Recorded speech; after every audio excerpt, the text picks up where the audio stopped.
नाशिकच्या खड्ड्यांवरून उद्धव ठाकरे यांची शिवसेना आक्रमक झाली आहे. नाशिक दौऱ्यावर आलेल्या खासदार संजय राऊतांनी प्रशासन आणि भाजपवर धारदार शब्दात टीका केली आहे. नाशिकच्या आयुक्तांची तातडीनं बदली करा अशी मागणीही राऊतांनी केली. तर ज्या भागात खड्डे आहेत तिथल्या आमदार आणि नगरसेवकांच्या घराबाहेर आंदोलन करणार असा थेट इशारा सुद्धा राऊतांनी दिलाय. नाशिक शहरातल्या प्रशासनानं लोकांना रस्त्यावर स्विमिंग पूल निर्माण करून दिलेले आहेत. स्विमिंग पूलच आहेत, एवढे मोठे मोठे खड्डे आहेत स्विमिंग पूल. आता आम्ही 2-4 खड्डे मी पाहिलेले आहेत, त्याच्यामध्ये भाजपचे 80 नगरसेवक टाकता येतील, एवढे मोठे खड्डे आहेत. आणि एक दुसरा छोटा खड्डा बघितला त्यात मिंदे गटाचे सगळे एकत्र करून टाकता येतील, एवढे मोठे मोठे खड्डे झालेले आहेत. काय करते प्रशासन किंवा तुमचे जे इकडले सोकॉल्ड पालकमंत्री आहेत, कुंभमेळा मंत्री आहेत, कुंभमेळा आयुक्त आहेत, नाशिकचे आयुक्त आहेत, म्हणजे एवढा निर्ढावलेपणा यांच्यामध्ये येतो कुठून? लोकांनी ज्यांना मतदान दिलं असं म्हणतात, आम्हाला वाटत नाही की त्यांना मतदान झालंय, ते चोरलेलं मतदान आहे. आम्ही विरोधी पक्षामध्ये आहोत, आमचे 15 नगरसेवक सातत्यानं त्याच्यावरती महापालिकेत आवाज उठवत आहेत, रस्त्यावरती आंदोलनं चालू आहेत, आम्ही बघतोय फिरतोय. आम्ही रस्त्यावर काम करणारे कार्यकर्ते आहोत. आणि आम्ही आता काल आदित्यजी चाकणला गेले, पुण्यात गेले, आम्ही फिरतो आहोत, बघतो आहोत. लोकांसमोर मांडणं हे आमचं काम आहे. आजचा मोर्चा हा त्या दृष्टीनं नाशिककरांच्या सुरक्षेसाठी आहे. आजचा मोर्चा अभूतपूर्व आहे. नाशिककरांना आम्ही आवाहन केलेलं आहे. सगळे रिक्षावाले, वाहतूकवाले हे त्या मोर्चात सहभागी होते.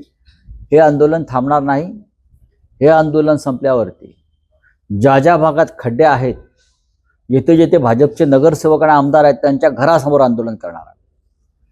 त्यांच्या घरासमोर.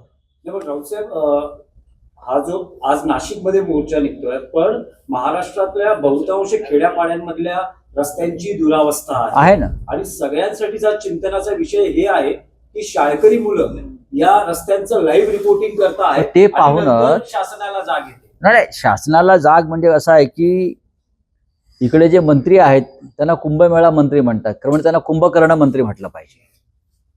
सरकारच कुंभकर्णाच्या भूमिकेत आहे.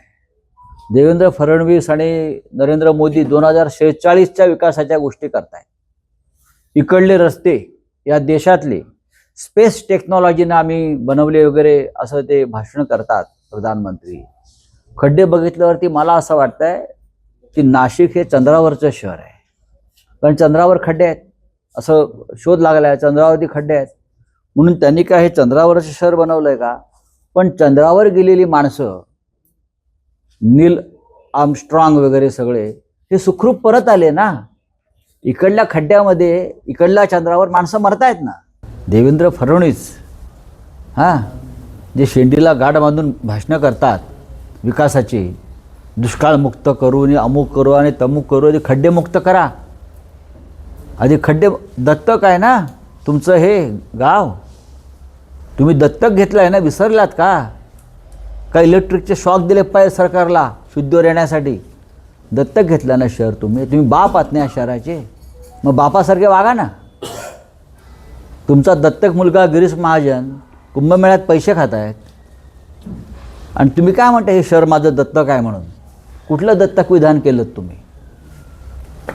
पण साहेब, आजच्या मोर्चाच्या निमित्तानं आपण प्रशासनाला, सरकारला काही अल्टिमेटम देऊ इच्छिता का? बघा, अल्टिमेटम नाही, अल्टिमेटम असं आहे की हे जे सरकार आहे किंवा हे जे इकडलं प्रशासन आहे हे मुर्दाड आहे, निर्दय आहे. वारंवार अहो त्यांना दिसत नाही का? आम्ही अल्टिमेटम कशाला द्या? 80 किती नगरसेवक आहेत भाजपचे? 80. 72 नगरसेवकांचे काय डोळ्यांची बुबळं बाहेर आली आहेत का? या रस्त्या तुमचे इकडले भाजपचे आमदार आंदोलन करतायत खड्ड्याविरुद्ध, राजीनामा द्या ना. मला आम्ही केलो, लोक म्हटले आमदारांनी ते आंदोलन केलं. ही कसली नौटंकी? नगरसेवकांना बोलू दिलं जात नाही. जे नगरसेवक बोलत आहेत त्यांच्यावरती गुन्हे दाखल केले जात आहेत भाजपच्या. नगरसेवक, मला जनतेने सांगितलं, आम्ही जेव्हा तक्रारी करतो खड्ड्यांच्या तेव्हा महापालिकेचे अधिकारी आम्हाला धमक्या देतात. म्हटले काय धमक्या देतात? महापालिकेचे अधिकारी आम्हाला धमक्या देतात, नागरिकांना ही गुंडागिरी. मी म्हणालोय अधिकाऱ्यांची फक्त मला नावं कळवा, त्यांना गुंडगिरी काय आहे मी दाखवतो, खरी गुंडगिरी काय असते हे मी त्यांना दाखवेन. अधिकाऱ्यांची नावं द्या फक्त, कोणी धमक्या दिल्या नागरिकांना. नाही त्यांना नाशिक सोडून पळायला लावलं तर बघा, ही कसली मस्ती, कसला माज आला या लोकांना सत्तेचा.